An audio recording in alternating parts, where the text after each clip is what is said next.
Hello students, mission प्रेरणा की ई पाठशाला के अंतर्गत आज हम अपना सोशल डिस्टेंस मेंटेन करते हुए व्हाट्सएप के माध्यम से ये पढ़ने की कोशिश करेंगे English. We learn English. Bhavna Bhatnagar, GHS, Mohanpur, Bithri Chainpur, Bareilly. Okay, rainbow हम लोगों की इंग्लिश की पाठ्य पुस्तक है, ये वर्क बुक है हमारी। और बेटा इसमें आज हम जो दूसरा पार्ट है शेयरिंग एंड केयरिंग, उसके विषय में पढ़ेंगे। ये बहुत ही अच्छा पार्ट है। एक बरगद के और एक आम के पेड़ की कहानी है। शेयरिंग यानी कि बांटना एंड केयरिंग उसकी देखभाल करना। तो इसमें दो पेड़ों की कहानी है जो हम कक्षा में बाद में पढ़ेंगे। लेकिन सबसे पहले आज हम, क्योंकि उन्होंने हम लोगों को इसमें पूछा है कि पेड़ के कौन कौन से भाग होते हैं, उसको हमें विस्तार से अंग्रेज़ी में सीखना है। तो आइए एक चार्ट के माध्यम से हम इसको सीखने की कोशिश करते हैं। शेयरिंग एंड केयरिंग, ठीक है। पार्ट्स ऑफ द ट्री, इसमें मैंने एक पोस्टर बनाया है और उसमें पेड़ के भाग बनाए हैं।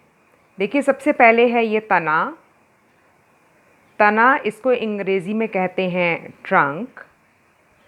उसके बाद तने में से कुछ शाखाएं निकलती हैं, उनको हम कहते हैं ब्रांचेस।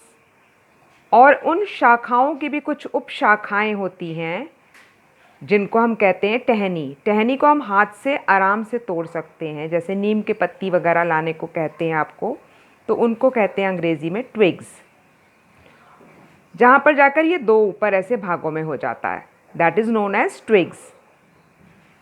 पत्तियाँ, ये सारी देखिए हरी हरी जो हैं वो पत्तियाँ, उसको अंग्रेज़ी में कहते हैं लीव्स। एक पत्ती लीफ, LEAF, और अनेक पत्तियाँ लीव्स, LEAVES। तो लीव्स यानी पत्तियाँ, टहनी, ट्विग्स, ये देखिए दो ऐसे करके ये ट्विग्स। ब्रांचेस शाखाएं, जो ये ऐसे करके देखिए निकली हैं, ये शाखा पेड़ की, उसको कहते हैं ब्रांचेस। तना, ट्रंक, ये देखिए ऐसे करके ये तना है, उसको हम लोग अंग्रेज़ी में कहते हैं ट्रंक। हम हाथी की सूंड को भी ट्रंक कहते हैं, ठीक है, इससे आप याद कर सकते हो।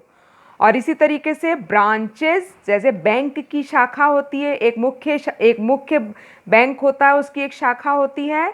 इसी तरीके से एक पेड़ की भी शाखा है, उसको हम ब्रांचेस कहते हैं। ऐसे हम बैंक की भी शाखा होती है, उसको हम ब्रांचेस कहते हैं। ओके। और बाद में आता है रूट्स।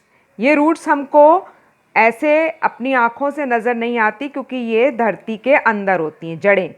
इन्हीं जड़ों से पेड़ पानी जो है अपने जीवन के लिए, पेड़ खाना बनाने के लिए अपने हमारे पृथ्वी से या हमारी धरती से उर्वरक तत्व और पौष्टिक आहार लेता है, जिससे कि वो हरा भरा रहता है। तभी हम लोग इसमें पानी डालते हैं। तो ये हमें आँखों से नज़र नहीं आती, लेकिन क्योंकि हम सब खेती से जुड़े हुए हैं, तो हम सबको पता है कि जड़ें जो होती हैं वो पृथ्वी के नीचे होती हैं, और उनको इंग्लिश में रूट्स के नाम से जाना जाता है। तो ठीक है, today we learn the parts of tree and they are leaves, twigs, branches, trunk and roots. अब आप सब लोग अपनी कॉपी निकालिए, एक छोटा सा पेज निकालिए, उसमें सुंदर सा पेड़ बनाने की कोशिश कीजिए। कलर है तो कलर भरिए, कलर नहीं है तो सिर्फ पेंसिल से बनाइए। घर पे रहिए, मास्क पहनिए, हर 1 घंटे बाद 20 सेकंड तक हाथ धोइए और सेफ रहिए। Thank you.